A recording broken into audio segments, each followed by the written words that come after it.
کیا پچھلی امتوں میں بھی قربانی کی عبادت تھی؟ جی ہاں، ہر قوم میں طریقہ جدا جدا تھا. کیا پیارے آقا صلی اللہ علیہ وسلم نے ہمیشہ قربانی کی ہے؟ جب سے حکم نازل ہوا تو مدینہ منورہ میں 10 سال کی مدنی زندگی میں ہر سال آپ نے قربانی کی ہے. صلی اللہ علیہ وسلم. کیا پورے گھر کی طرف سے ایک بکرا قربان کر سکتے ہیں؟ سب گھر والوں کی طرف سے ایک بکرا ناکافی ہے. ایک بکرا صرف ایک فرد کی طرف سے قربان کیا جا سکتا ہے. بچوں کی طرف سے کیا والد کے ذمے ہے کہ وہ قربانی کا جانور لے آئے اور ذبح کرے؟ نہ، بیٹا یا بیٹی پڑھتے ہیں، کماتے نہیں ہیں، کیا قربانی ان پر بھی واجب ہو سکتی ہے؟ کماتا ہو یا نہ کماتا ہو، جو صاحب نصاب ہے اور قربانی کے شرائط پائے گئے اس میں واجب ہونے کے، تو اب قربانی اس کو کرنی ہوگی. ٹھیک ہے. برے والدین کی طرف سے قربانی کرنا کیا ضروری ہے؟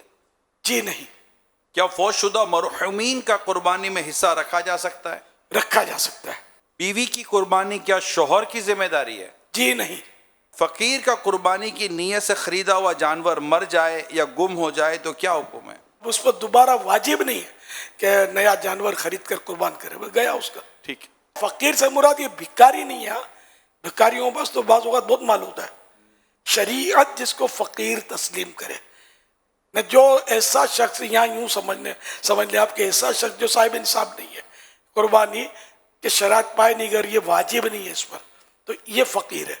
بھلے نہ 50 لاکھ اس کے پاس ہے لیکن 60 لاکھ کا مقروض ہے، بھلے دیتا نہیں ہے لیکن 60 لاکھ کا قرضہ ہے اس پر، تو 50 لاکھ اس کے پاس ہونے کے باوجود یہ فقیر ہے. اگر یہ ادا کرتا ہے تب بھی 10 لاکھ مزید اس پر تو قرضہ رہ رہا ہے.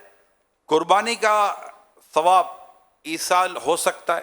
جی ہاں، جب نماز، روزے، حج، رمضان شریف کے روزے، زکوٰۃ، صدقہ ایصال ہو سکتا ہے، یوں قربانی کا بھی ایصال ثواب کیا جا سکتا ہے. کیا غریب قرض لے کر قربانی کر سکتا ہے؟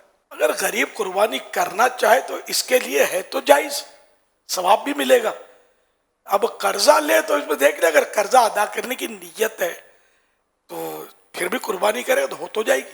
بیوہ عدت میں ہو تو کیا قربانی اس پر واجب ہوگی؟ بالکل، اگر اس پر وہ شرائط پائے جا رہے ہیں تو اس کا بیوہ ہونا رکاوٹ نہیں ہے، قربانی تو واجب ہو جائے گی. عدت میں بھی قربانی کی جائے گی. کیا مسافر پر قربانی واجب ہوتی ہے؟ نہیں ہوتی، جس کو شریعت مسافر قرار دے. جو گوشت فروش ہوتے ہیں ان کو قربانی کے جانور پورا یہ 3 دن تک کاٹنے پڑتے، تو کیا وہ تو اتنے سارے جانور کاٹتے ہیں، تو کیا ان پر بھی قربانی واجب ہوتی ہے؟ اگر شرائط پائے گئے تو ان پر بھی واجب ہوتی ہے قربانی. تو یہ 3 دن کے بعد کریں؟ انہی دنوں انہی دنوں وقت کے اندر ہی کرنا ہوگا. اب جب اتنے کرتے ہیں تو ایک پر چھری پھیرنے میں کیا دیر لگتی ہے؟